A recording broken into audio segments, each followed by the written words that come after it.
बिस्मिल्लाहिर्रहमानिर्रहीम। अस्सलाम वालेकुम दोस्तों, आज की इस वीडियो में हम बात करेंगे नमाज तरावी के बारे में।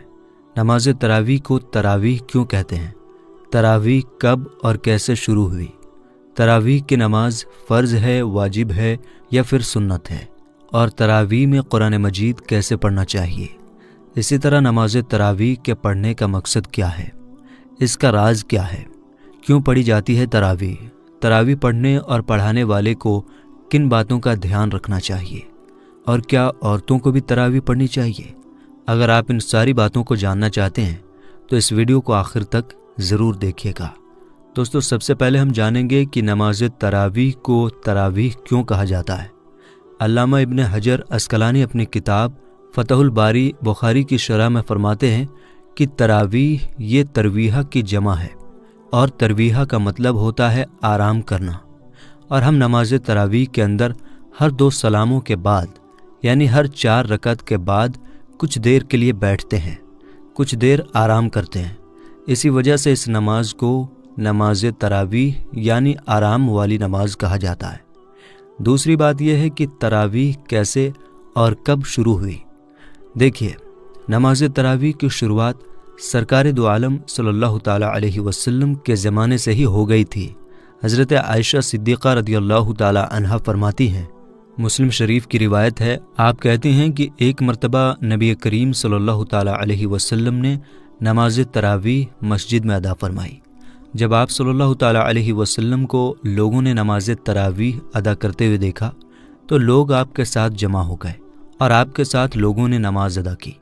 दूसरे दिन और ज़्यादा तादाद में लोग जमा हो गए और लोगों की भीड़ और ज़्यादा हो गई। तीसरे या चौथे दिन जब लोग जमा हुए नमाज तरावी के लिए तो आप सल्लल्लाहु ताला अलैहि वसल्लम मस्जिद में तशरीफ़ नहीं लाए, और आपने सुबह लोगों से कहा कि मैंने देखा था कि तुम किस शौक़ के साथ नमाज के लिए हाजिर हुए, नमाज तरावी के लिए, तो मैं इस डर से नहीं आया कि कहीं ऐसा ना हो कि तुम्हारे ऊपर रमज़ान के अंदर ये नमाज फ़र्ज़ हो जाए। तो आप सल्लल्लाहु ताला अलैहि वसल्लम अगर रोज़ पढ़ाते रहते और लोगों का शौक़ भी इसी तरह रहता तो हो सकता था कि इस नमाज को अल्लाह ताला लोगों पर फ़र्ज़ कर देता।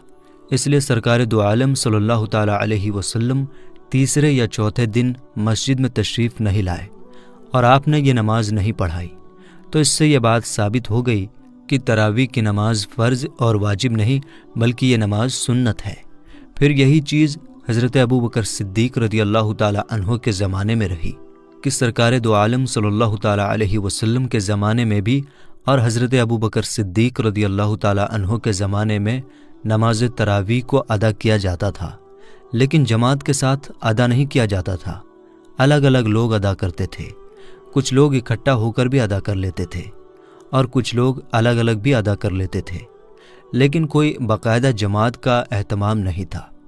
हज़रत उमर फ़ारूक रदियल्लाहु ताला अन्हो के शुरुआती दौर में भी ऐसा ही रहा, लेकिन मोता इमाम मालिक की रिवायत है, हज़रत अब्दुल रहमान कारी फरमाते हैं कि मैं एक मरतबा हज़रत उमर के साथ मस्जिद में गया रमज़ान के महीने में, तो हमने देखा कि लोग अलग अलग तरावी की नमाज अदा कर रहे हैं। कुछ लोग कुछ ग्रुप में हैं तो कुछ लोग अलग अलग तन्हा नमाज पढ़ रहे हैं। तो हज़रत उमर ने जब ये मंज़र देखा तो आपने फरमाया, क्या ही बेहतर होगा कि मैं इन सारे लोगों को एक ही इमाम के पीछे जमा कर दूं।